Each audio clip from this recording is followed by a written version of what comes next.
My daughter's heart stopped at 3 inches the morning, and while an entire medical team was fighting to bring her back behind that closed door, the man she had married was standing less than 5 meters away and calculating.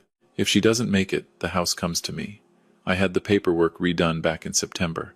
He wasn't whispering. He wasn't falling apart. He was calm, focused, calculating, cold as a man waiting for a deal to close. But he was wrong. Every calculation he had made came crashing down on the very night he thought he was winning because there was one person he never thought to account for. My name is Raymond Holt. Everyone calls me Ray. I'm 57 years old. I grew up in the Cooper Young neighborhood of Memphis, the kind of block where people sit on front porches in the evening because they want to, not because they have to. I raised my daughter Sophie 2 streets from where I grew up. She has her mother Maggie's stubbornness and her mother's laugh. And somewhere along the way, she picked up my habit of reading every room she walks into within the first 30 seconds. I noticed that in her early. I was proud of it. I never imagined she would have to use it the way she used it. Sophie was 31 years old when she married Marcus Webb. I'll get to Marcus. I'll get there carefully, and I'll be precise about it, because some things deserve precision. Sophie had been admitted to St. Michael's Medical Center on Poplar Avenue just after 11 on a Wednesday night in early November. 37 weeks. High-risk pregnancy. Her OB, Dr. Elaine Torres, had been monitoring a placental condition since week 20, and had been very specific with Sophie about what to watch for. Sophie had followed every instruction with the methodical focus she brought to anything that mattered to her. She did not gamble with things that mattered. Marcus had driven her in. I got the call at 11:48 p.m. Maggie was already pulling on her coat before I finished the sentence. Before I go further, let me take you back 7 weeks, because this detail matters more than it seemed at the time. Maggie had said something to me over dinner in late September, quietly. The way she raises things she hopes she's wrong about. She mentioned a name, a woman named Diane who worked in Marcus's department, someone Sophie had mentioned twice in passing with a look in her eyes that wasn't quite curiosity. Maggie let it sit. I filed it away. Some things you file and hope you never have to open again. We arrived at St. Michael's by 12:30. Marcus was in the hallway, not inside with Sophie.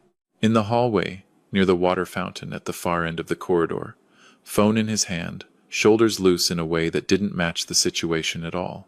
He saw us coming, and his expression assembled itself: concern, worry, relief. All the correct components. I had been reading faces professionally for 3 decades. I clocked the assembly. Filed it. "How is she?" Maggie asked immediately. "The doctor has her stabilized for now, monitoring closely." He ran a hand through his hair. "That's all I know at this point." He said it smoothly. Right words in the right order, with the right pause between them. Marcus Webb had always been very good at that, at language that was perfectly engineered. Never wrong, just constructed. It was one of the first things I noticed when Sophie brought him home. I had never fully trusted a man whose sentences came out that clean every time. We were allowed in to see Sophie at 12:50.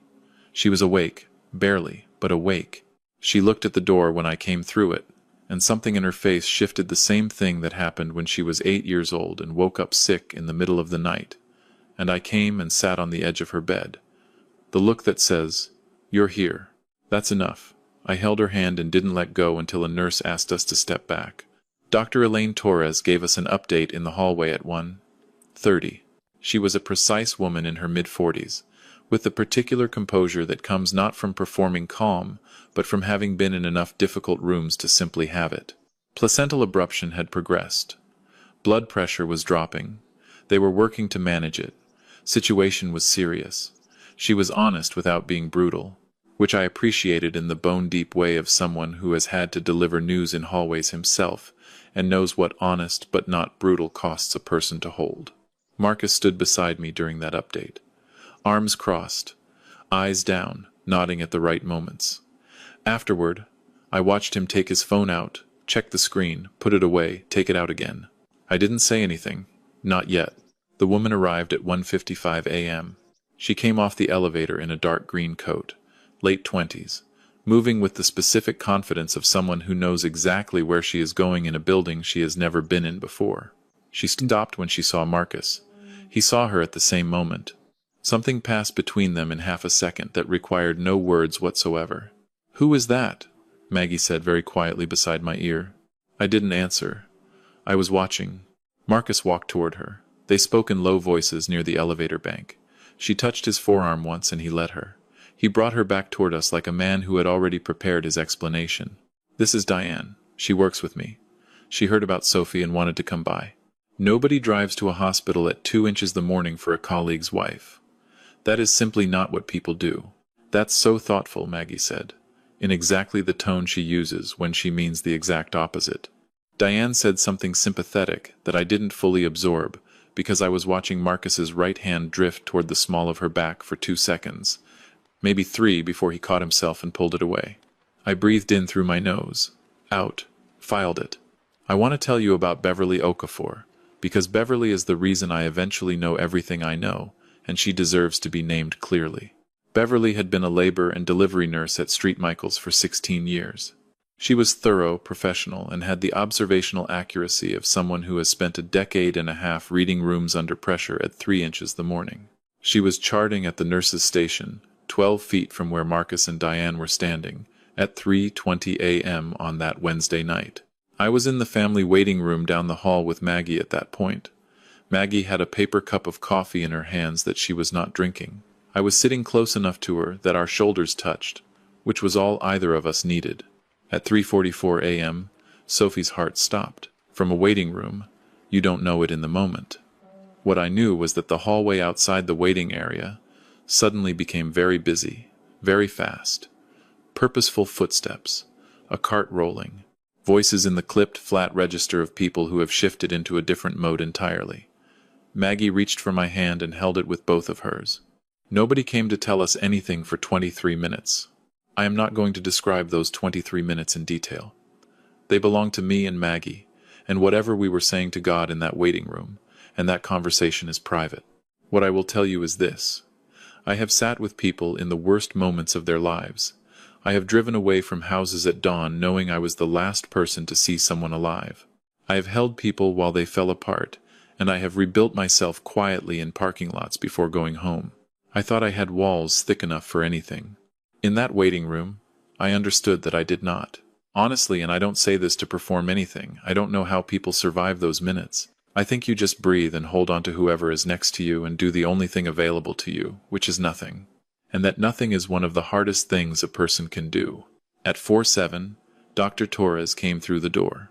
Her face was arranged in the careful, neutral expression that medical professionals build over years of walking into rooms with news that could go in either direction.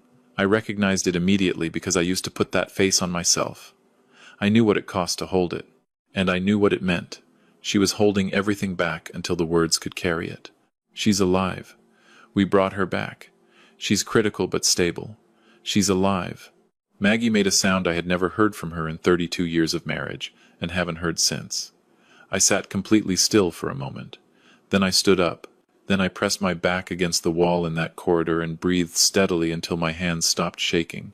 I didn't know yet that the night was nowhere close to over. Here is what Beverly Okafor saw from the nurse's station while I was in that waiting room not knowing whether my daughter was alive. She saw Marcus standing near the elevator with Diane at 3:51 when Dr. Torres stepped briefly into the hallway to relay the situation that Sophie's heartbeat had stopped, and the team was working to restore it. Beverly watched Marcus's face receive that information. She described it to me later using the careful, deliberate language of a professional who chooses every word on purpose. It wasn't grief, Beverly told me. It moved wrong for grief. Like a man hearing a result he had already considered, and now processing what that result would mean. Beverly had worked 16 years of night shifts. She knew the difference between a husband falling apart and a husband recalibrating. She went back to her charting.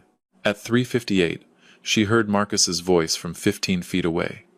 Low. Not low enough. If she doesn't pull through, he said, the house reverts to sole title. I had the paperwork redone in September.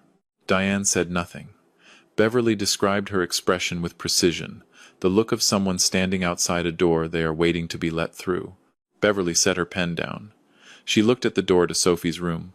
She thought about the woman on the other side of it, and the team fighting for her, and the man in the hallway running numbers on a future that didn't include his wife.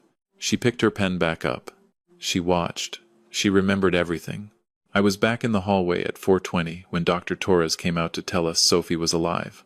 Marcus was 6 feet to my left, I watched his face receive the news.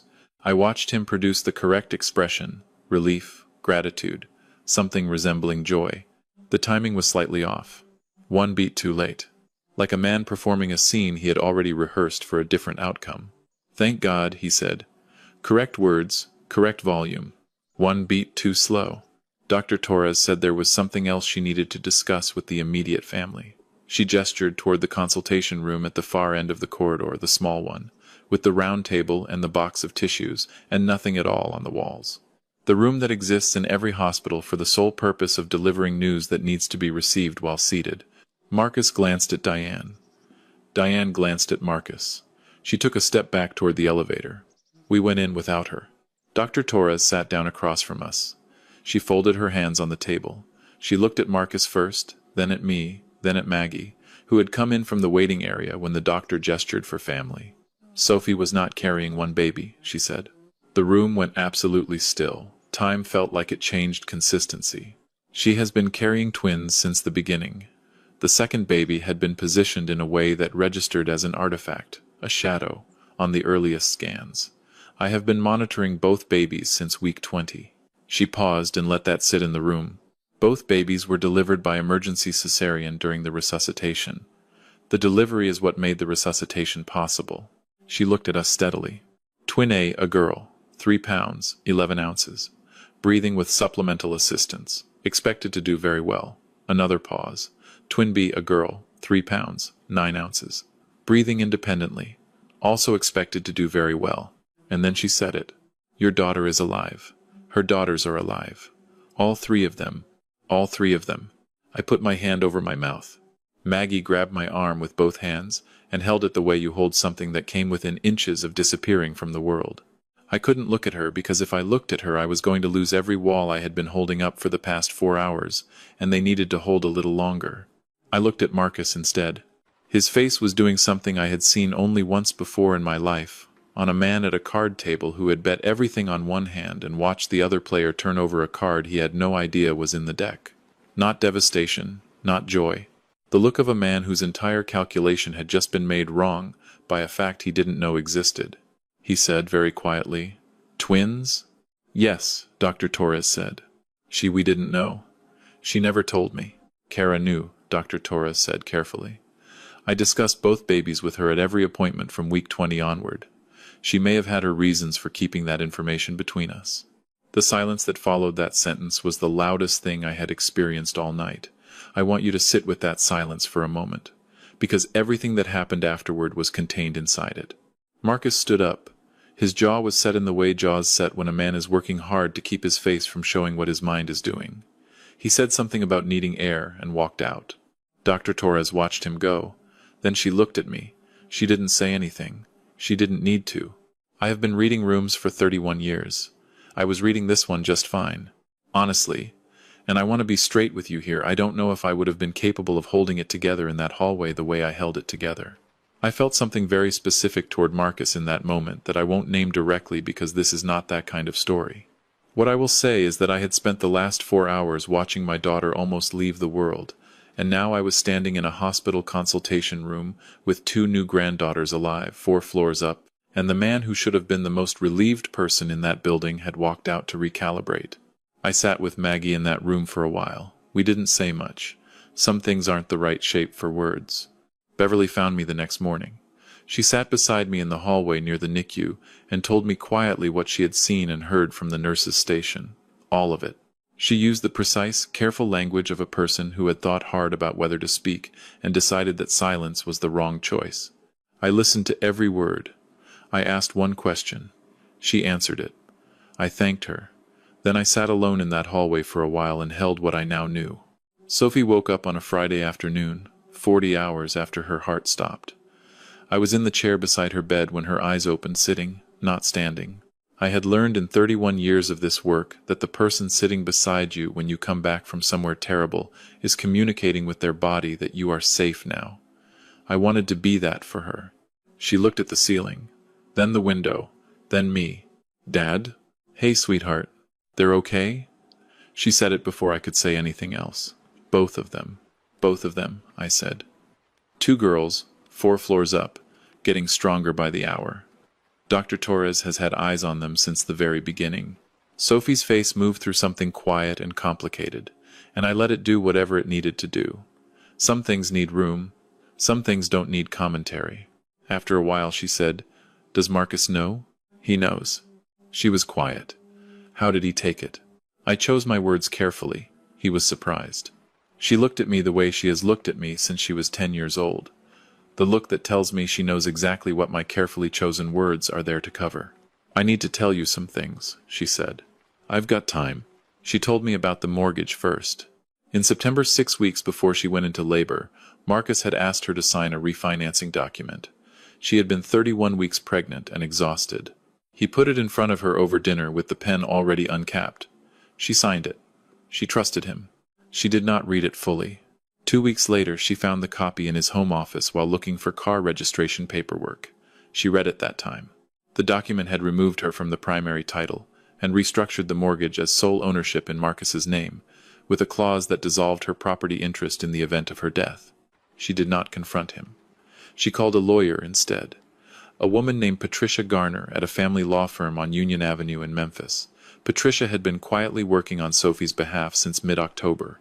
"I was going to wait until after the girls came," Sophie said. "I needed to be steady before I started anything. You were already 2 steps ahead of him." She looked at me. "You always said don't let anyone know what you know until you know everything." I had said that. I'd said it about emergency calls, about reading a scene fully before you committed to an action. I never imagined my daughter would need to apply it to her marriage. I was proud of her in a way that broke something in me simultaneously. Those 2 things can live in the same moment. They were living in mine. If you have ever had to hold something quietly, a discovery, a hurt, a truth, not because you were afraid, but because the timing wasn't right yet, you know the kind of strength Sophie was carrying. That kind of strength doesn't announce itself. It doesn't need to. Beverly came to see Sophie on day 3.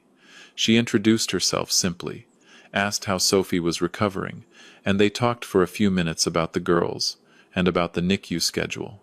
Then Beverly said carefully that there was something she felt Sophie had a right to know. She told her what she had heard in the hallway, the sole title. September, if she doesn't pull through. Sophie listened without interrupting. Her face moved through several things and settled into a stillness I had known her whole life, the stillness she had when she was deciding something rather than reacting to it. "Thank you," Sophie said when Beverly finished. "I'm not surprised, and I'm already handling it." Beverly nodded. She looked at Sophie the way people look at someone they've just confirmed their read on. "I thought you might be," Beverly said. Patricia Garner arrived on day 4. They met for 2 hours with the door closed. I sat in the hallway chair, close enough to be there if Sophie needed me, out of the way because she didn't. When Patricia left, Sophie called me in. She looked tired and completely clear-eyed in the particular way of someone who has made an irreversible decision and is at peace with having made it. "The mortgage is being addressed," she said. "The separation filing goes in next week. Patricia believes the reversion clause may constitute financial fraud given when it was executed and under what circumstances. She's pursuing it formally." "Good. I want to be the one who tells him," Sophie said. "I want to look him in the face and control that room myself." "You will be," I said. "You always are." Marcus came on day 5. He brought flowers, expensive ones, stems wrapped in brown paper. He stood in the doorway of Sophie's room and looked at her in the bed, and then at the 2 occupied bassinets near the window, where the NICU team had allowed the girls to come down for the afternoon. He looked at his daughters for the first time. Something genuine moved across his face. I believe that. The flowers were real. Some part of what he felt standing in that doorway was real. I don't doubt it. It didn't change anything. Sophie looked at him. "Come in," she said. "Sit down." He sat. She told him what she knew, not everything at once, but in the precise order that produced the most clarity.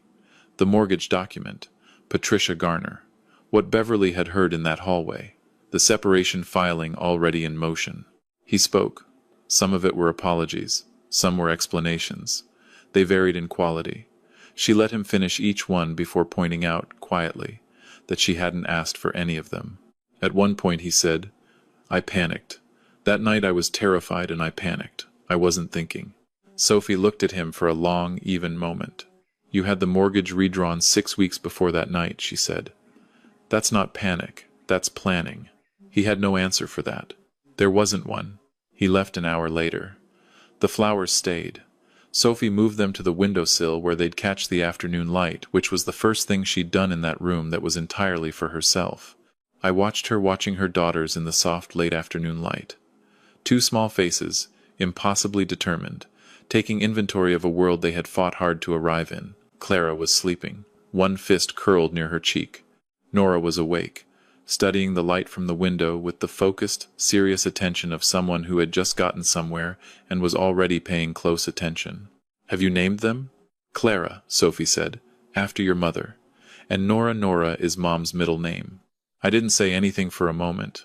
I looked at the two of them. "That's right," I said. "Those are exactly the right names." This story taught me something I thought I already knew, and apparently needed to relearn. I spent 31 years watching for the things that look fine from the outside but aren't. Scenes that read as stable until they aren't. Bodies that seem okay until they're not. People who say every correct thing in the correct order while something entirely different moves underneath. The work trained me to pay attention to the details that other people dismiss as minor. A man's posture in a hallway when it should be something else. The 2-second drift of a hand before it's pulled back. The relief that comes one beat too late. The mistake most people make is believing that love protects them from being deceived. It doesn't. Love makes you want to believe the best about someone. That's not a flaw, it's how love works. The work is holding some part of yourself honest enough to keep watching, even when watching costs you something. What Sophie understood, what she had understood since the day she found that document in September, is that surviving something requires you to be quiet, precise, and fully ready before you ever show your hand. She carried 2 daughters and a legal strategy, and a truth she hadn't spoken out loud for 31 weeks. She did that without flinching, without telegraphing anything, without letting Marcus know what she knew. When the moment came, she controlled that room completely. From a hospital bed, 5 days after her heart stopped. I didn't teach her that. Her mother and I gave her the ground she built it from. She built it herself. Here is the question I want to leave you with. Is there something in your life right now that you've been quietly filing away, a detail, a feeling, something that doesn't quite add up because you've been telling yourself it's probably nothing? Sometimes it is nothing. But sometimes the thing you're filing is the most important thing. Sometimes paying attention is the most important act of love you can perform for yourself or for the people who depend on you. Don't dismiss the minor details. I never have. Sophie certainly didn't. Sophie came home 20 days after she was admitted. Patricia had filed the separation. The mortgage fraud claim was under formal review with the Shelby County Court. Marcus had vacated the house, Sophie's house, the one that would remain hers. 4 days before she was discharged, Dr. Torres stopped by the room one last time, not for long. She checked the chart, stood at the window for a moment, and looked at Clara and Nora in the November light coming through the glass. "They're going to be something," Dr. Torres said. "I know," Sophie said. "I think they already are. Clara and Nora are 5 months old now. Clara has my mother's nose and an extremely firm opinion about what time she would like to eat. Nora has Maggie's laugh, which, under the circumstances, is one of the most extraordinary gifts I have ever witnessed arrive in the world. They were both in there the whole time, fighting to arrive, refusing to be invisible. I should have known they were Sophie's daughters. What else were they going to be? Before I go, I want to hear from you. Drop a comment with 1 if you think Sophie handled every single step of this exactly right. 2 if you think she should have confronted Marcus the moment she found that document in September. Or 3 if this story made you think about something in your own life you've been letting sit quietly. I read every comment, and I mean that genuinely. Tell me where in the world you're watching from, and what time it is there right now. I am genuinely curious who is sitting with this story tonight. And if you've ever had to hold something quietly, or trust someone you shouldn't have, or be stronger than anyone around you knew, this community is a place where that experience is worth naming. If these stories matter to you, please hit subscribe and leave a like. It costs nothing and it keeps stories like Sophie's reaching the people who need to hear them. Thank you for being here for this one. This is a fictional story inspired by real emotional experiences, fully rewritten and reimagined in Memphis, Tennessee to create original content. Any resemblance to real people, living or deceased, or actual events is entirely coincidental.